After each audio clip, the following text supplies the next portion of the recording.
जय श्री कृष्णा, जय गौ माता, जय गोपाल। मेरे इस परिवार में एक बार फिर से आपका स्वागत, अभिनंदन। तो चलिए आज की चर्चा को आगे बढ़ाते हैं। आज मैं आपको सावन के सोमवार के बारे में बताने वाली हूँ।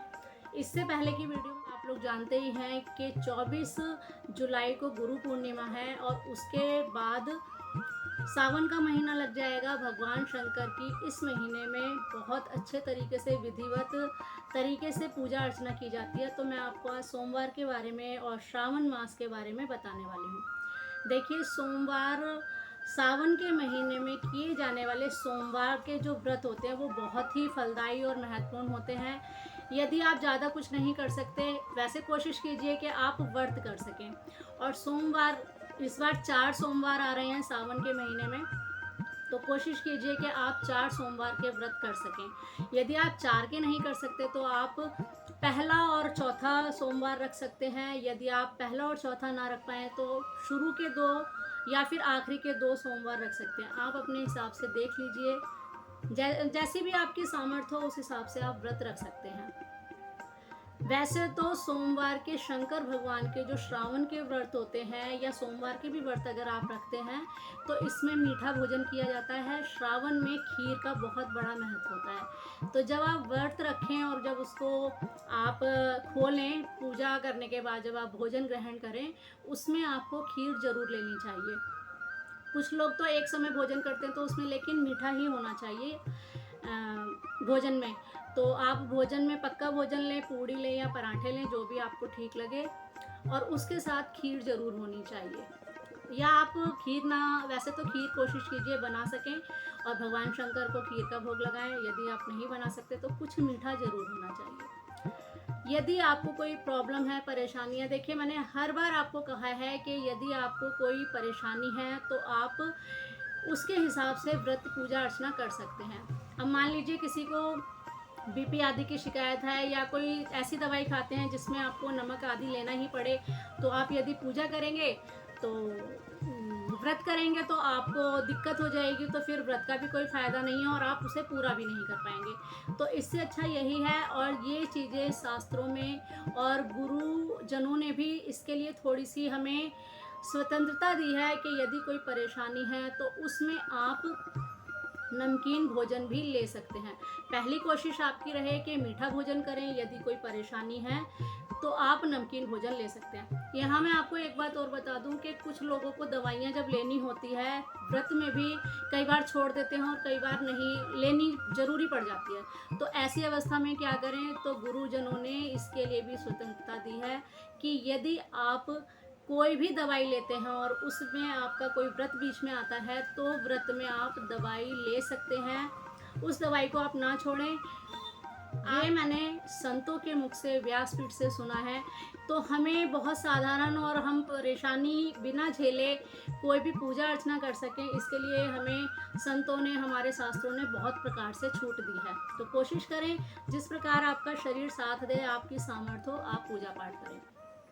तो आप सोमवार के व्रत इस प्रकार से कर सकते हैं। श्रावण के महीने में रुद्राभिषेक बहुत बड़ा फल देने वाला होता है।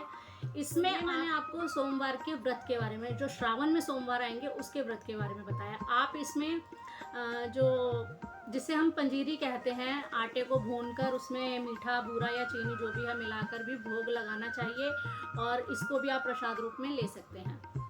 ये मैंने आपको श्रावण के सोमवार की बात बताई। अब श्रावण के सोमवार और श्रावण के पूरे महीने में आप रुद्राभिषेक का बहुत बड़ा महत्व है। आप कोशिश कीजिए कि आप एक नियम अगर आपसे निभा पाए। देखिए मैंने अपनी पिछली वीडियो में भी कहा था कि कोई भी नियम सोच समझ के लीजिए जो आप आसानी से निभा पाए।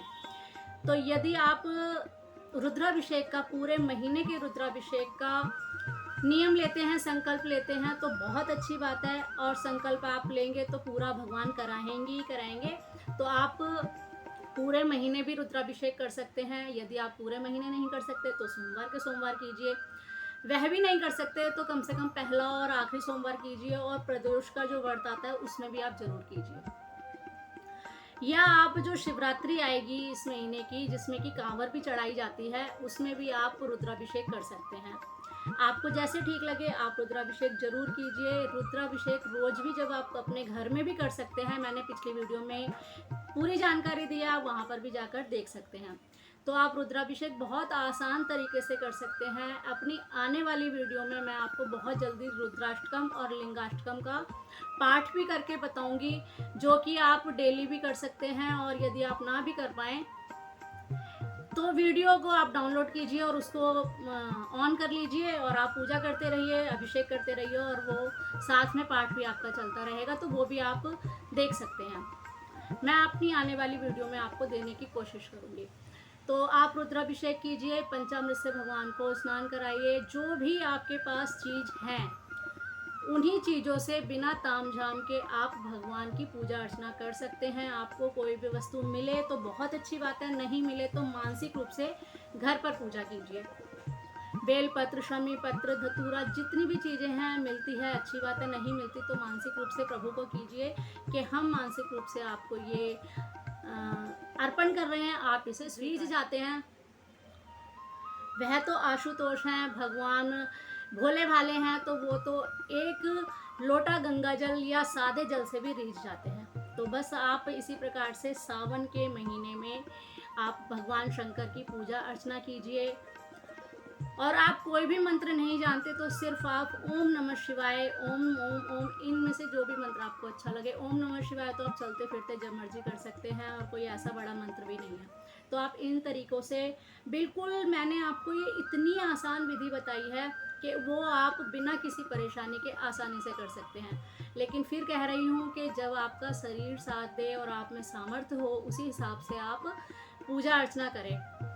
अगर आपके मन में भाव है, आप किसी भी प्रकार पूजा पाठ नहीं कर सकते या व्रत नहीं कर सकते, तो आप मानसिक पूजा कीजिए।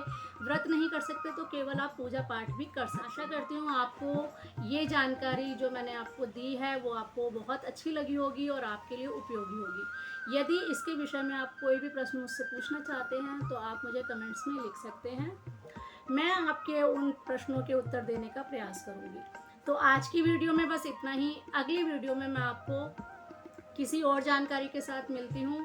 तब तक के लिए राधे राधे। भगवान शंकर श्रावण के मास में आप सभी पर अपनी कृपा, विशेष कृपा बरसाएं और आप सबका कल्याण करें। चातुर्मास आपके लिए बहुत शुभ हो, मंगलकारी हो। प्रभु आपका भजन बढ़ाए, भक्ति बढ़ाए, हर प्रकार से सभी विपत्तियों से आपको दूर रखे और सुख शांति समृद्धि दे। इन्हीं सब शुभ मंगल कामनाओं के साथ राधे राधे। जय श्री कृष्णा, जय गौ माता, जय गोपाल।